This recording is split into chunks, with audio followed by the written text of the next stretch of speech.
C'est l'heure de suivre l'actualité en direct de Télé Centrafrique. Mesdames et messieurs, soyez les bienvenus dans cette édition dont voici les articulations.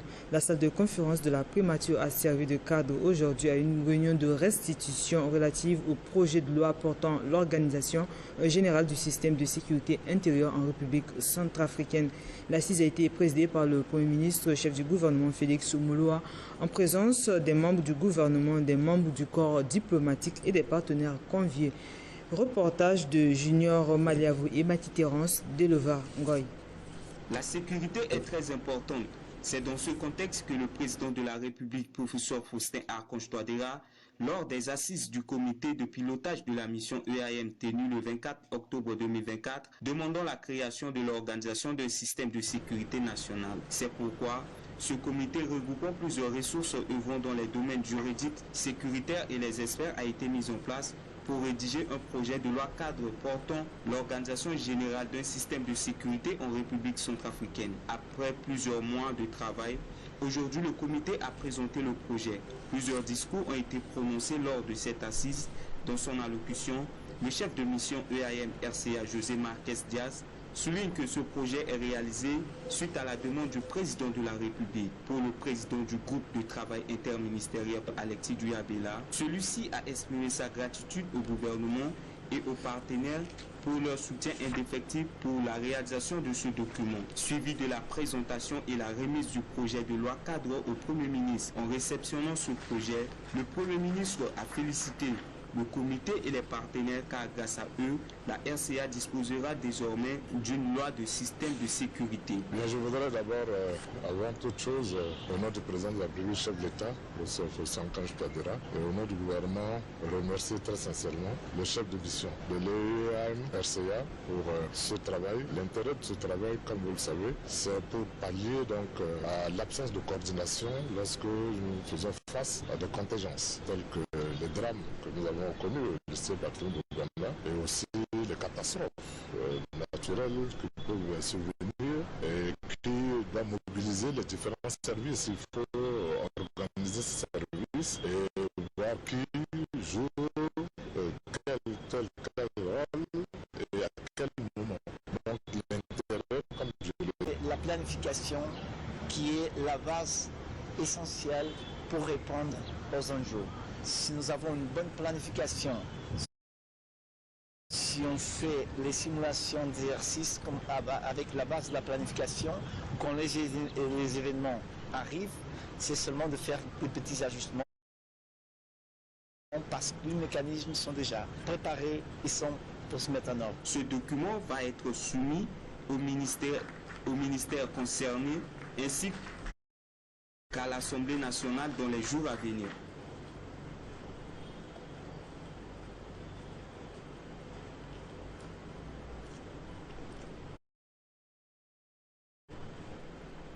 En éducation, l'intégration du football dans le programme scolaire et la mise en œuvre de la feuille de route sectorielle a fait l'objet de la signature de convention entre le ministère de l'Éducation nationale, la FIFA et l'ambassade de France en Centrafrique.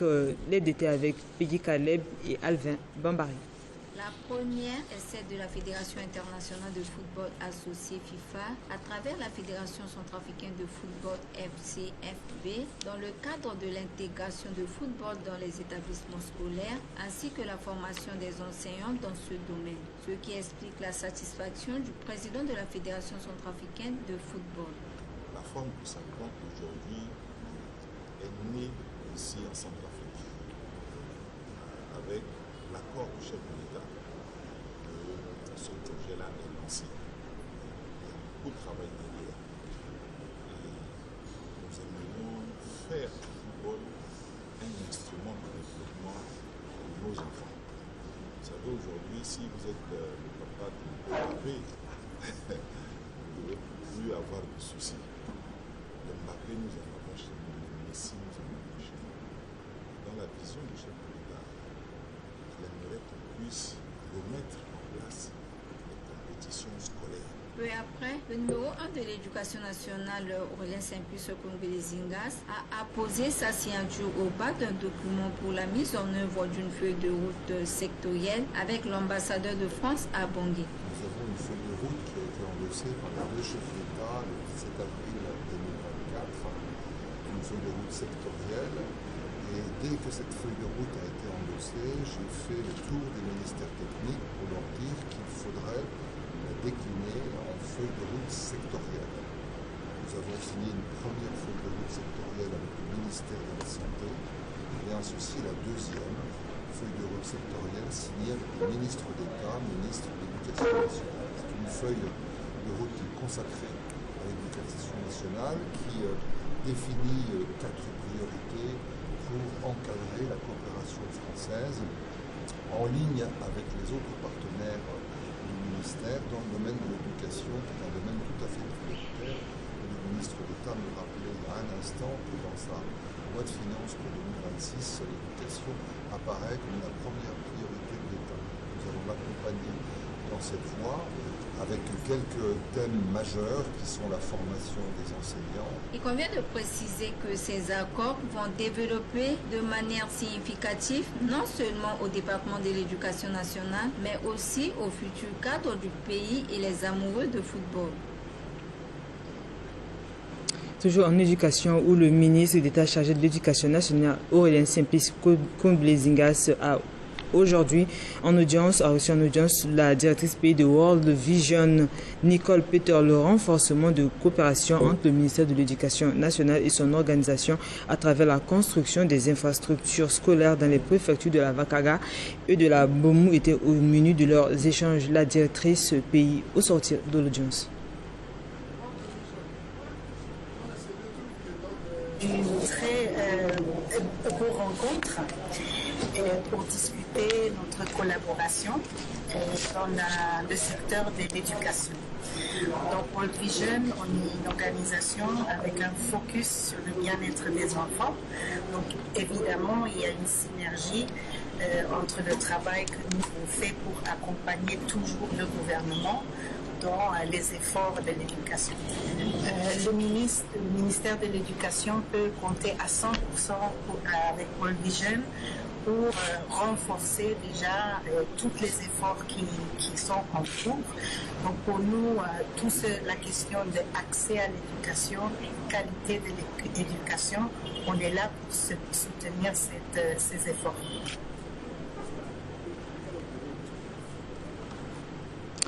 Sachez également que la présentation du bilan des opérations d'affichage des listes électorales provisoires pour les échéances électorales prévues au mois de décembre 2025 est au cœur d'une conférence de presse aujourd'hui au siège des autorités nationales des élections. Cette conférence de presse est animée par le président de la dite institution, Dr Mathias Moroba.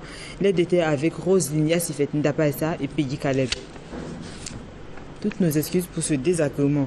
Après la pose de pierre par le président Faustin-Archange Touadéra, président de la République, le 25 mai dernier, les travaux de réhabilitation du marché combattant dans le 8e arrondissement de Banlieue vont bon train. Tel est l'objet de la visite du ministre de l'administration du territoire, Bruno Yapandé, pour toucher du doigt l'état d'avancement des travaux. On en parle avec Clotilde Diane Dibert et Africain à Moulou. Après la réhabilitation du marché Pétévo dans le 6e arrondissement de Banlieue, aujourd'hui le projet de construction des infrastructures marchandes est sur le marché combattant dans le 8e arrondissement de Banlieue. Ces travaux comprennent la réhabilitation du marché, le désengorgement de la grande chaussée menant à l'aéroport et la construction d'une clôture en palier séparant la voie et le marché. À cette occasion, le membre du gouvernement a éclairé la lanterne de la population sur le déguerpissement des dépôts illégalement construits sur l'autre côté du marché, ce qui constitue un différend entre les occupants des dépôts et les responsables du projet. C'est un travail remarquable que le prestataire est en train de faire pour réhabiliter le marché combattant. Vous savez, à un moment donné, on ne peut plus mettre pied à l'intérieur du marché. Et quand il pleut, c'est pire que ça. Et donc il faut redorer notre blason, donner une bonne image à notre pays. Et quand on sort de l'aéroport, il faut qu'on évite certaines situations de désolation. Et donc c'est ça, nous sommes en train de discipliner les commerçants qui sont ici, les occupants de cet espace-là, destiné au marché combattant. Et d'ici là, personne ne peut vendre en dehors du marché. Donc tout le monde va rentrer à l'intérieur une fois les travaux du marché terminés. Quand on ne verra plus personne dehors et la brigade d'intervention et de répression fera son travail également. Les agents de sécurité et de défense veilleront à ce que tout le monde respecte ce que nous avons préconisé, imposé comme bien à nos populations.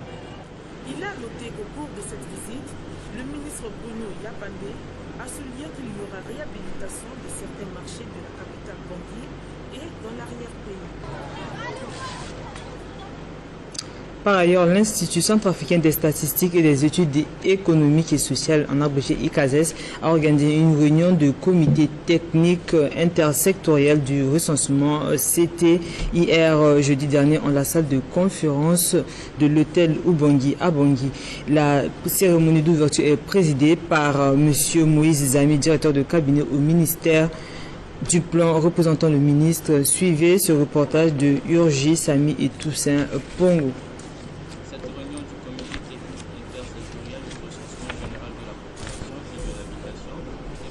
Par le directeur de cabinet du ministère de l'économie et de la coopération, le recensement est une opération par excellence qui permet de discuter de données pertinentes.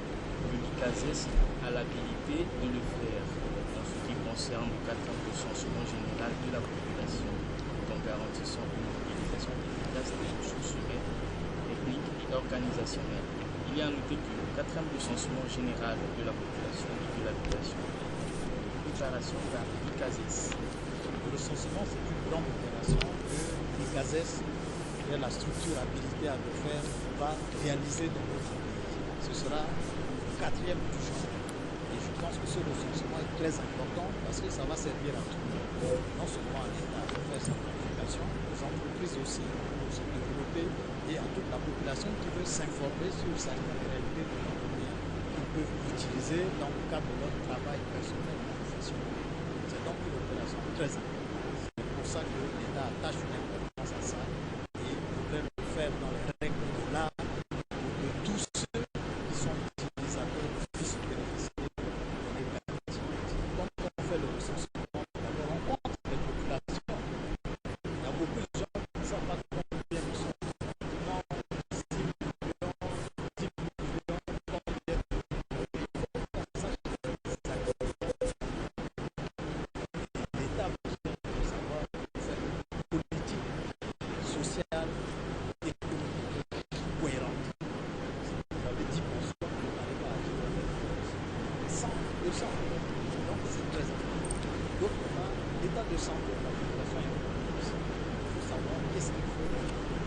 Aider la population à avoir une sensibilité. Vous avez aussi des questions qui concernent combien d'entreprises nous avons, combien de gens font des activités qui leur permettent de vivre, quels sont les gens qui peuvent travailler avec ces données. Ce sont toutes ces données qu'on peut faire. C'est très important. D'autres données pourraient ressortir. Abordant la MINUSCA, le Haut Commissariat des droits de l'homme, conjointement avec le ministère de la Justice et la MINUSCA sur financement de l'Union européenne, ont fait don d'un lot de matériel comprenant des motos, des casques, des gants de protection, des tablettes et des ordinateurs au Forum des droits de l'homme, bénéficiaires du projet de protection des défenseurs des droits de l'homme en République centrafricaine. La remise symbolique a eu lieu mercredi dernier à Bria, dans la préfecture de la Haute-Koto. La cérémonie s'est déroulée en présence du chargé de mission au ministère de la Justice, Julius Gwande Baba, représentant le ministre de la Justice, garde des Sceaux et de l'ambassadeur de l'Union européenne, Escalona, à Paturel. Le point à travers ce reportage. Le Haut Commissariat des droits de l'homme, conjointement avec le ministère de la Justice et la MINUSCA, ont fait don d'un lot de matériel comprenant des motos, des casques, des gants de protection, des tablettes et des ordinateurs au Forum des droits de l'homme bénéficiaire du projet de protection des défenseurs des droits de l'homme en République centrafricaine sur financement de la délégation de l'Union européenne. La remise symbolique a eu lieu le mercredi 30 juillet 2025 à Bria, dans la préfecture de la Haute-Coteau. Ces matériels permettront au forum d'assurer une plus grande couverture de leurs zones de responsabilité, y compris des zones isolées ou difficiles d'accès, et surtout d'assurer un meilleur partage d'informations en matière d'alerte précoce, de monitoring et de reporting des violations des droits de l'homme. Nous considérons le forum comme un partenaire de l'État et je dois avouer qu'ils ont fait un travail formidable. Ils ont de très bonnes initiatives et d'ailleurs dans les différents échanges que nous avons eus, nous avons constaté que l'impact de leurs activités est assez positif dans la stabilisation de la localité et le respect des droits humains. Escalona Paturel, ambassadeur de l'Union européenne, a réitéré le soutien indéfectible de son institution à tous ceux et celles qui se battent pour que la dignité humaine soit respectée, pour que la justice prévale et pour que la paix ait un sens tangible dans la vie quotidienne de chaque citoyen centrafricain. Les défenseurs des droits humains sont les sentinelles silencieuses de notre conscience collective, ceux qui, malgré les risques, s'élèvent pour dénoncer l'injustice, documenter les abus, accompagner les victimes et sensibiliser les communautés, mais aussi pour construire une société plus juste, plus équitable. Le projet de protection des défenseurs des droits de l'homme en République centrafricaine a été initié le 1er mai 2024 avec pour objectif d'accroître la protection de la population, en particulier les défenseurs des droits de l'homme contre les risques des violations des droits de l'homme, conformément à la politique nationale des droits de l'homme. Il est important d'être ici à Bria parce que c'était aussi un moyen de reconnaître l'action inlassable et courageuse dans la promotion et la protection des droits de l'homme, non seulement des défenseurs et des défenseuses des droits de l'homme, mais également des autorités qui sont représentées ici. Pour le président du Forum des droits de l'homme de Bria, Albert Walinga Pinit, cette dotation marque une étape cruciale dans l'avancement de leur mission d'accompagner l'État dans son obligation de protéger, de promouvoir et de respecter les droits de l'homme. Ce geste symbolique résonne comme un appel à poursuivre avec foi et rigueur nos pays.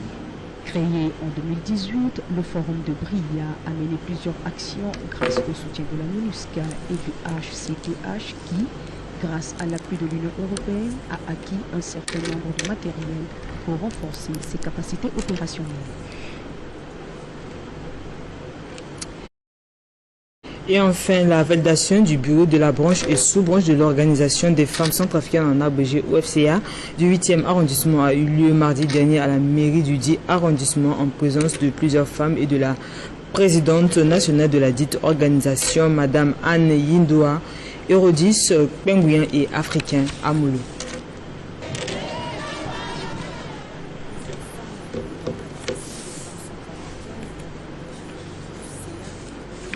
Différents arrondissements étaient présentes à cette rencontre qui est de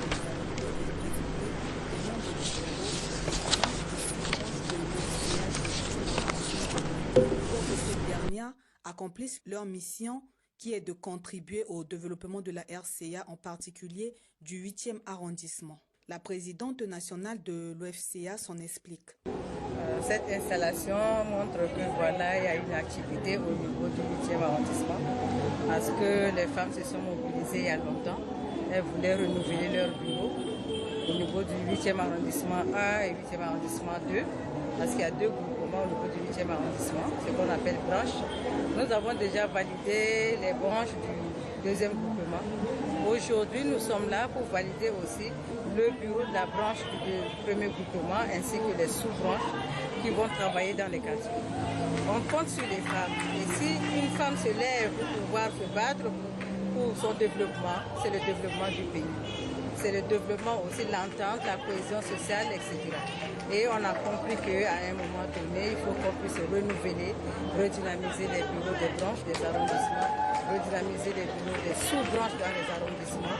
Et ce que nous sommes en train de faire aujourd'hui dans le 8e arrondissement, nous allons le faire partout dans les arrondissements de Bangui et même en province. On a déjà mis le bureau en place en 2017.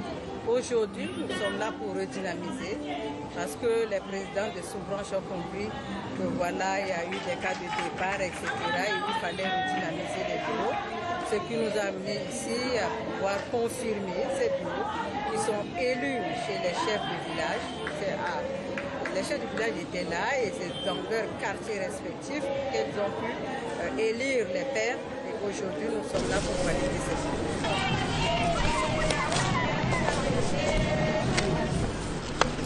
Et c'est la fin de ce sujet. Merci à vous de l'avoir suivi. Au revoir et à la prochaine.